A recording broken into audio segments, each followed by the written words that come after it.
Hello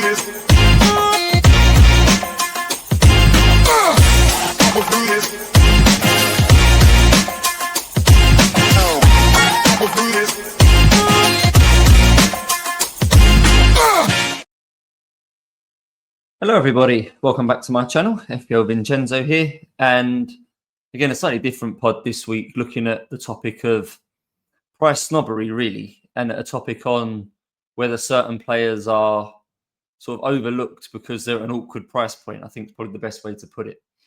So a couple of my pods lately have looked at formation and what the best formation is to play, and my sort of analysis from that is that I'm trying to get in the direction of playing 4-4-2. I also think 5-3-2 is possible. I think 5-4-1 is possible. I also think 3-5-2 is possible. But in all of these formations, obviously, it's two up front. But myself, and I think many others, have got themselves in a position where they're kind of locked into three up front at the moment. Because Haaland's obviously in the form that he's in, has almost become non-negotiable. And then Arsenal have great fixtures, and we've hit Gyökeres, particularly with Havertz injured, that makes sense. And because Liam Delap's been injured and Chelsea have good fixtures, we've gone for João Pedro. So that front three has looked quite promising on paper. Haaland, Gyökeres, Pedro, but is largely flattered to deceive in the last block of games. Haaland has done well. Gyökeres and Pedro underachieving, lots of two-pointers. Obviously, especially infuriating last night to see Gyökeres get 2 goals in the Champions League. So I've kind of had a decision to make really with my team at the moment on whether I stick with those two because they have good fixtures and their minutes seem relatively secure right now. I know Delap's close to coming back for Chelsea. Arsenal can use Martinelli up front or Moreno up front, things like that. So not completely nailed, Gyökeres and Pedro. But their main competition for starts are injured and the fixtures are very good. But by picking them both, you end up in the wrong formation. So I've been looking at possible solutions to that and sort of considering what sort of players I might want. And that's led me into kind of making this slide. So, and particularly around Thiago at Brentford, because his price has gone up slightly to 6.1 million. But that's, I think, quite an awkward price point if you want to play two up front.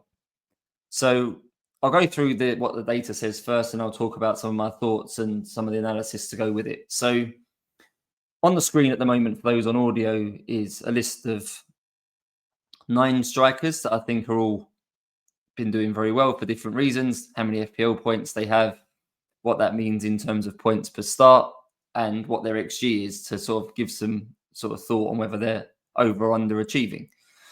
So Haaland obviously at the top with 83 points. That breaks down to 10.4 points per start from an XG of 8.69. He's comfortably ahead. On the visual is also some color coding. So green is sort of exceptional, high-level performance. Yellow is the next level down, so performing very well. Orange is, I would say, performing in line with expectation. And red is kind of underachievement. So rather than look through the numbers, you could just look at the colors to see if someone is doing as expected or whether they're doing well or whether they're doing poorly. And I won't read out all of the numbers on the slide, but you can see here that Thiago is pretty good. By far the cheapest of these strikers, and I think a long way clear in terms of what I would call a budget forward at 6.1. I know there are other budget forwards, particularly Dominic Calvert-Lewin, who the analytics crew liked last week. I think it's 5.5. Lyle Foster's still starting the majority of games for Burnley at 5, and now potentially there's a way into Bournemouth with Krupi Jr. at 4.5. Haven't seen an update yet on the extent of Evan Nilsson's injury, but Krupi obviously played the weekend against Palace, scored 2 goals, so he'll be interesting for people now that want to play 2 up front. But you see here, Thiago is green for price because he's very cheap, and yellow for everything else. So 40 points is 5 points per start. I think that's particularly good value for the forwards. It's better than Bowen, Mateta, in line with Sesko, better than Gyökeres right now, basically in line with João Pedro as well. And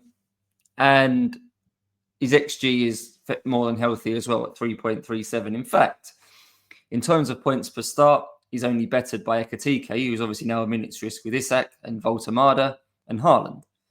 So that would arguably make him, I think, the third best option right now. Points per start is the third best pick behind Haaland and Voltemada.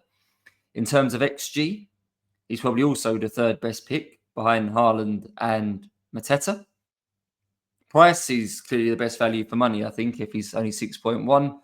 And FPL points, he's basically second behind Haaland. So all of these metrics suggest that he should be one of our forwards. But it's not quite as simple as that, is it? I think if you're playing 3 up front now and you plan to stick to 3 up front, logic says you pick him because I say he's the best value for money forward. And many attributes, he's in the top 3. So I think you pick Haaland, you pick him, and you pick someone to go with them, whether that's Mateta for the high XG, whether that's Voltemade for the higher points per start, whether that's someone else for the next block because you think their fixtures are particularly good, however you're going to work that. But I think Thiago becomes the permanent sort of set and forget, what we'll call third striker. I think the dilemmas come with if you're trying to play something else. And this is where I think price snobbery comes in, because you're going to look at it and think others are better than him. You can look at Mateta with 7.75 XG, which is really close to Haaland, and think he's underperforming. Any sort of if his performance can get anywhere close to matching his underlying data, he's going to be a phenomenal price point. Then you've got Voltemada. Newcastle soon come into good fixtures. Hasn't obviously played the whole season, but points per start, he's doing very well. His minutes look quite secure for now. I know Vissa might be back soon, but I think most people would rank him above Thiago. But looking at all of this data, I don't think there's much in it here. Haaland's obviously far and away out by himself as the best striker in the game. But after him, I think right now, Voltemada, Mateta and Thiago are all kind of similar. But I do think we are influenced by the price. We look at him and think, if we're going to have a second striker here, that shouldn't be someone who's 6 million. We want someone who's more than that. And you see on the slide now, Pedro 7.5, Bowen 7.8, Mateta 7.6, Voltemada 7.4, Sesko 7.3. I think we convince ourselves that if we pick someone in that price band, let's say between 7.3 and 7.8 there, then we've got more flexibility and we can move sideways between them should we want to, and it won't take a lot of funds to make that sideways move. Whereas, let's say Thiago got injured and we had him as our second striker, then we might have problems finding the budget to move up to one of these 7-point-something forwards. And I think that's a valid argument. But I do think we also look at it from the perspective that he's 6.1. That's too cheap to be a second striker. Our mind is trained to think that's a budget striker spot. That's a third striker position. And therefore, we should have someone more expensive than that. What we're also trained to think is that if our plan is to only play 2 strikers every week, that price point, 6.1, is too expensive to have invested in someone who's probably going to be on the bench more than they're playing. Because naturally, if we have, let's for argument's sake, say here we have Haaland with Mateta, I do think they will be almost locked most weeks. I just think you'll keep playing those 2. The underlying data is very good. Their minutes are fairly secure. They're both on penalties. You look at them and think, I'll just play those 2 every week. There's a good chance they can score points against anyone. And then Thiago, by default, will end up being your third striker, more likely your bench striker every week, unless you've got a week where you really want to play 3-4-3 or 4-3-3 because other positions have bad fixtures. Thiago obviously is more than playable as that third striker. But if you're looking at 4-4-2 or 3-5-2 as your regular formation, I think you'll convince yourself, well, hang on, there's Krupi here at 4.5 who's got good minutes for now. There's Lyle Foster, who if I need to play a striker or an extra striker 1 week in 4, 1 week in 5, he's starting. Or even Calvert-Lewin, who's maybe got more upside than Lyle Foster, who's still cheaper than Thiago. And then you think, I can spend that extra 0.5 somewhere else to improve my starting lineup rather than improve my bench. And I think that backs you into problems because, I say, in terms of value for money, he's the best here.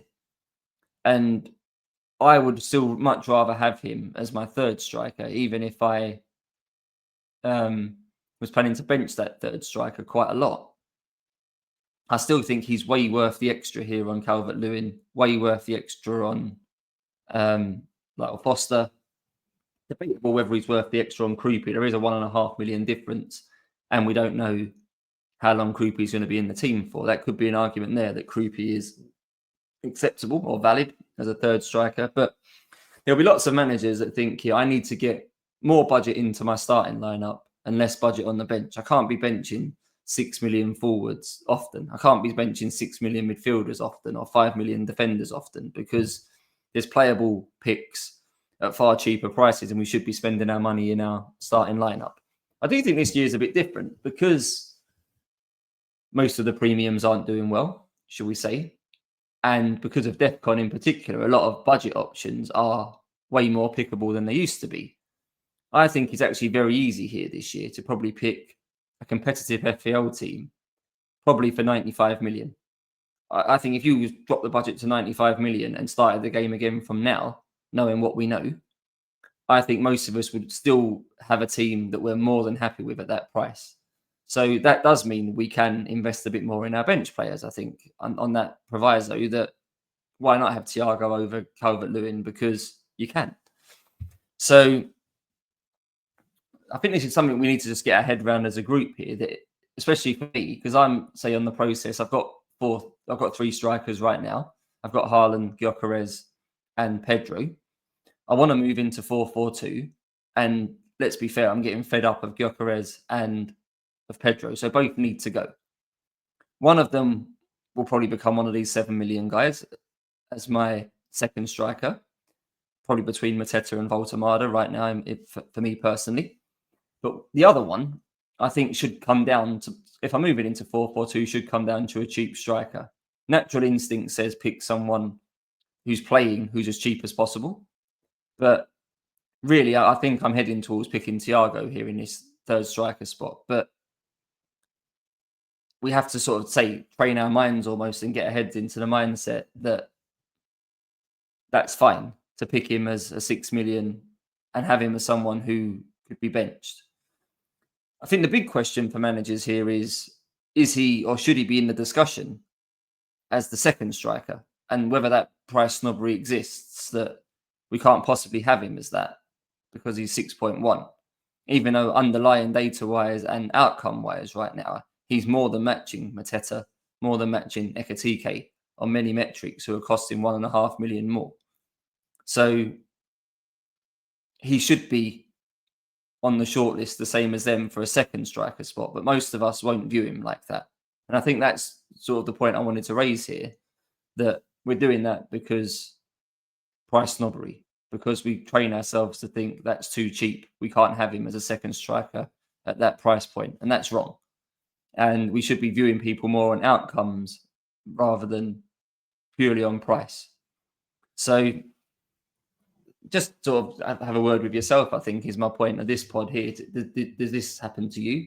Do you view players, not just him, but are there midfielders right now who you look at in a similar vein? That I think Reinders, we'll get to him in a minute. I think he's in a similar spot right now.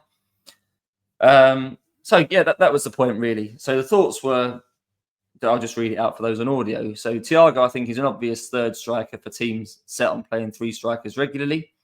If you've got extra budget, you might want to pick, you might convince yourself Haaland, Mateta, Voltemade are all better than Thiago. I'm not going to argue with that. I think it's close, but I won't put people off saying they're the best 3 picks in the game right now for strikers if you take price out of it and value out of it. But if you are looking at bolstering your defence a little bit, or having a bit more money in midfield to maybe have Saka and Bruno or something like that, then I think Thiago is perfect for third striker. So you ask yourself, is he good enough to be the second striker? Is he cheap enough to be the third striker if you're playing 2 strikers? So what I was just saying there, are you of the attitude that 6 million is fine to do that? Or do you view him as a bit of a rotation? So are you going to be flexible between 3 strikers and 5 midfielders? Do you want to sort of mix up and keep it flexible, whether you play 3-5-2 or 3-4-3? And then maybe you pick someone I'm going to get to on the next slide, is Yakuba Minta, who also costs 6 million, but in midfield. Do you pick Minte as a 5th mid, as a 6 million option, and Thiago as a 6 million third striker, and consider those two and others, to be fair, as part of a rotation. And price snobbery also extends to that. Just because we have an Ilian Njai in our team who costs 6.5, or Ismail Assar in our team who costs 6.5, they are still benchable. Just because they cost 6.5, 2 million more than the cheapest at their price point, doesn't mean to say that they have to be permanent starters. We have to pick them all the time. We should be picking the best 11, or what we think is the best 11 for each game week. And that might mean, in some cases, benching a Gyökeres if you own him. And I think we'll certainly find that difficult, most of us, to bench a 9 million striker. But if this year is a year where we can afford deeper squads because the budget goes further, because the premiums aren't doing well, because the DEFCON guys are pickable more often, that might just have to open our eyes to think that an 8 million mid might have the worst game this week and we'll bench him. A 9 million striker might be the least likely to get a haul this week, therefore we'll bench him. So, yeah, there's some thoughts on all of that. But just some thoughts around Igor Thiago, because I think he is someone we should be seriously looking at in our teams. But I think we need to understand within ourselves what role we want him to have and what purpose we want him to have. I'm going to jump on now to a tweet that I put out this week. And it sort of extends, obviously looking at Thiago was looking at it from the striker perspective, but I think it's also valid from a midfielder perspective, because there are midfielders sort of between 5.5 and 6 million, I would say, that are also in a similar boat to him. That, how do we view them in our team? What's the purpose of them in our team? Are we viewing them as someone we want to play often? Are we viewing them as someone we want to play never? Or someone that we want to play sort of in a rotation with others? So the tweet I put out was, if I had my wild card now, what my likely midfield five could be. And I've put there Saka, who's now obviously back playing well. I thought at the weekend was heavily involved in the Arsenal game with Fulham. A lot went through him. I think right now he looks to me the best of the Arsenal attackers. Bruno, I'm going to put with Njai. I think I'm going to put those two in a similar boat here, that a lot goes through them. So they can get DEFCON, they can create chances, they can score goals from open play, they take penalties. They're kind of what I like to call a Swiss Army knife type player, that they can contribute in so many different ways. And their value is such that they can get points in so many different ways. So week to week, you probably got a good chance of getting something out of them, whether it's DEFCON, whether it's an assist, whether it's some BPS. Bruno got 1 assist in a 2-1 win, walked away with maximum bonus in the same way Kevin De Bruyne used to. So players like that are valid to sort of tick along. You're not going to get too many sets of 2 points off of players like that. Semenyo, I think you still keep for now because of high output he has. And then I've put Enzo because I know he's injured and he may be back training again. Who knows if he'll be back for the Forest game in the next game week. But I think right now there's a viewpoint that he's going to play further forward as a number 10, with Cole Palmer still injured for longer. And in that time frame where he's been operating in that role, I think of all midfielders, he's got the highest XG in the league. So Chelsea have good fixtures. You've got the most data-orientated in-form player playing in a more advanced role at quite a cheap price. So if we get clarification that he's fit now for the next block of games, I think he's quite hard to turn down. The flying new ointment might be if Liam Delap's back, will Chelsea revert to Delap up front, Pedro back into the 10, Enzo maybe playing more box to box a bit deeper? There's a possibility of that. But for now, I think he still plays as a number 10 and Delap will be phased in. So he could be an incredibly good pickup for the short term, at least, Enzo, if he continues in his number 10 role. So that would be my midfield. And I think, again, they're looking at that. You could play all 5 of those quite comfortably every week. Play 3-5-2. Maybe say you put Thiago in there as your third striker. And week to week, you look at all of your 8 attackers. You shouldn't just look at Thiago and Njai and Enzo because they're the cheapest. I think you look at all of your collection of attackers and think, which one do I have the least faith in this week? You might, if you had that team, say you was on wildcard this week and you followed this plan, you went with these 5 midfielders and Haaland, Mateta and Thiago as your front 8, you might think, well, hang on, Mateta's playing Arsenal here. Arsenal don't concede many goals, 3, I think, all season in all competitions. I'll bench Mateta this week, despite the fact he has big underlying data, takes penalties, etc., and is generally a handful. But I think it's feasible to pick this midfield. And if you did pick this midfield, and it is affordable, I think, right now, then what does that mean for those midfielders that are slightly cheaper than that? And there's a couple of them that are quite notable right now. I think a lot of us have Reinders. We've had him early on. If we didn't start with him in game week 1, we saw that haul against Wolves in game week 1 and thought this guy is going to be a big pickup at 5.5. He hasn't really sort of continued that form into future game weeks. You've got Minte at Brighton, who I previously mentioned, at 6 million. Brighton come into good fixtures soon. He is starting majority of games for Brighton. Also looks to the eye test, to me, their most advanced player in lots of phases of play. Has that role that Salah has, that Mbeumo has, where he's constantly the one looking to run in behind. Where other players maybe come towards the ball. Welbeck, as the striker comes towards the ball, try to drag the defence up with him, leave space in behind for runners to go into. I think Minte seems to be the main beneficiary of that. So obviously possibilities for high shot volume and high XG chances if he's running in behind into central areas. And Caicedo's still in this price bracket as well, who's obviously done very well to start the season. So if we went with that 5-man midfield I said, there's no space for any of these guys. And again, is that to do with price snobbery? Is that to do with the fact they haven't got a purpose at this price point? They're not cheap as enablers in the same way that Dewsbury Hall is, or Longstaff is, or Xhaka is, and these sort of guys who are like 5 million, or even King at Fulham, who's cheaper than that. Those priced now between 5.5 and 6. What's their role in the team? Because if you want this midfielder as a likely bench, you pick the 5 million guy. If you want the midfielders to start more than their bench, I think the natural instinct is to go up to the 6.5 million guys who I've listed here. So you could quite happily have, I've listed here the data for Semenyo, Enzo, Njaya, Kudus, Gakpo, Sarr. I think it's more than easy you could have 5 from them 6. If you want Saka or Bruno or Mbeumo or someone else as well, that's fine.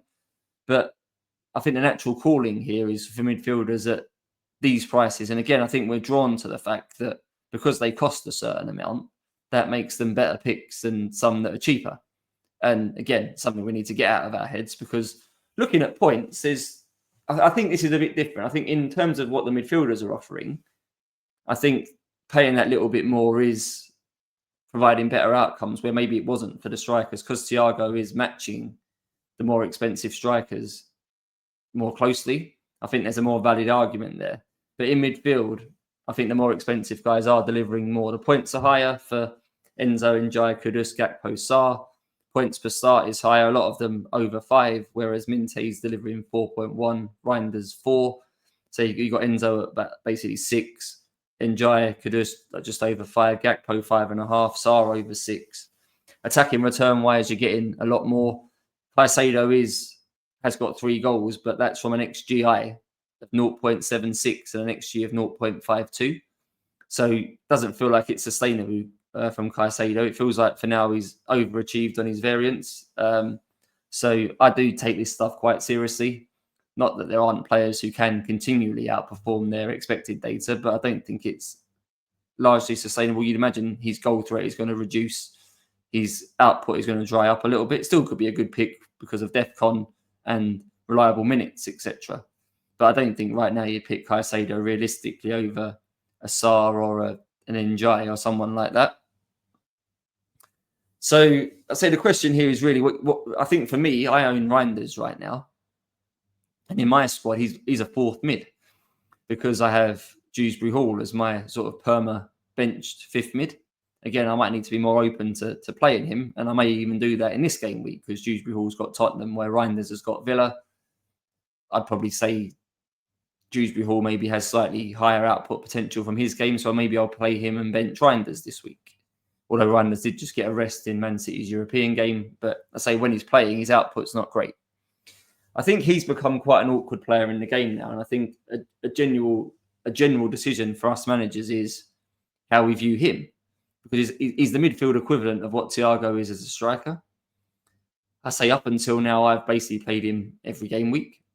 Not got very much out of him. And so I'm looking to upgrade him. And from that list above, there's options. If I get enough money in the bank, particularly when I get to the point where I go to 4-4-2. which means Gyökeres is downgraded, save £1.5 million. Pedro to Thiago saves another £1.5 million. That's 3 million really to upgrade Reinders should I want, so I can get to anyone here. So that's my question. What do I view Reinders had? Do I want to view him now as my fifth mid, who I'm happy to bench every week because I view him as better than Xhaka, better than Dewsbury Hall, better than King, or anyone like that? Because we have more budget, could he become more a permanent sub? And if we need him, that's quite attractive to be bringing in a Manchester City player.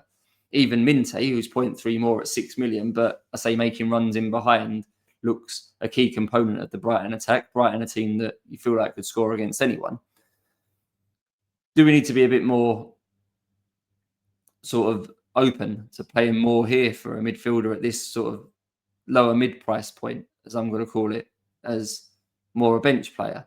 And I think with those two, Reinders and Minte, I think they're more valid to bench more frequently than Thiago. I think is harder to bench week after week after week. These guys, I think, could be. So, just highlighting here, say that the points per start, the output, the number of attacking returns for those that are slightly more expensive. You look at it like less than £1 million more for Sarr, £1 million more really for Enzo, for Njai, and you're getting a lot more for that $1 million, where for the strikers, you're not. Thiago paying $1 million more for a Voltamada isn't giving you much extra. In the midfield, it is. So, again, purpose of this pod isn't to tell you what to do, isn't tell you what players to bring in. It's just to kind of give you an extra thought process, something else to consider when making your transfers. So, as a rough sort of update on where my team's heading, I started this game week with 2 free transfers. Gyökeres, I think I need to downgrade. I don't have Gabriel. I only have one Arsenal defender. And I think the way this season's going, I think 2 Arsenal defenders is probably necessary. I think 3 Arsenal defenders is valid. So I need to free up an Arsenal spot. I've got 2 Arsenal attackers. I've got Saka and Gyökeres. So Gyökeres, I think, has to go to facilitate moving Romero, who got injured, to Gabriel. Gyökeres downgrade, I'd probably go to Mateta, I think, for this next block for now. I'd say I'm a bit of a stickler for underlying data, and his underlying data is up near Haaland levels. So it feels like to me only a matter of time before Mateta's output sort of gets more in line with what the data says. And then in a couple of weeks, I think Pedro will become Thiago, and then Reinders will move up. Now, whether it moves up to Enzo, I think is a possibility. I think Gakpo is a possibility for me, who I don't have. Liverpool come into good fixtures quite soon. But I'm going to head in towards really a 4-4-2. So I've still got Raya in goal, which is fine. Gabriel, I think, is a no-brainer right now, at least. I think the pool of defenders in the game is quite low. This might be a pod for a different day. Senesi is fine. Lacroix, for me, is fine. I need to probably find a way to improve Joachim Anderson, who's got injured. Not sure who to yet, but that will put me in the back 4. With that replacement, Alderete stays as the 5th defender. 4 in midfield would then, for me, right now become Saka, Mbeumo, Semenyo, and the Reinders upgrade, whether that's Gakpo, whether that's Enzo. I think probably realistically one of those 2 for me, with Dewsbury Hall as what I would call my 8th attacker, basically permanent bench. And then I will get to Haaland, Mateta, and Thiago up front. And that will give me the option really to play 3-4-3 sometimes, 4-3-3 sometimes, 4-4-2 sometimes. I think I'm going to view Alderete as basically a permanent sub and view Dewsbury Hall as basically a permanent sub. Then the other 12 players, it will be fixture dependent. And I want to use Thiago in that way, that there will be weeks I still want to play 3 up front. Because obviously we've seen this week that strikers can get upwards of 10 points quite easily. And there will be weeks when these good strikers can score 2 or more goals. Thiago did very well against West Ham. So, yeah, that's it for this one. We'll be back soon with another pod on a different subject. But yeah, just for now, just as a little recap, a little spotlight here. Just have a word with yourself and have a think to yourself that does price snobbery exist with you? Do you play players basically every week because they cost a certain amount, 6.5, 7 million, do you view that player as non-benchable because they've cost you a lot? Do you not bring in certain players because you're viewing them as a bench spot and you feel like that's too much money to spend on a bench spot? I think we need to wipe that from our minds this year, because at the moment, at least, we can afford to pay that little bit more for a deeper squad and pick players more on merit week to week rather than because of their price tag. So, yeah, consider that for yourself. And particularly with Thiago, I think we should all seriously be looking at him and just have a workout really on what purpose you view from him, because that might help to work out how you pick him. That's it for now. And I'll be back before the next game week with another pod. Cheers all.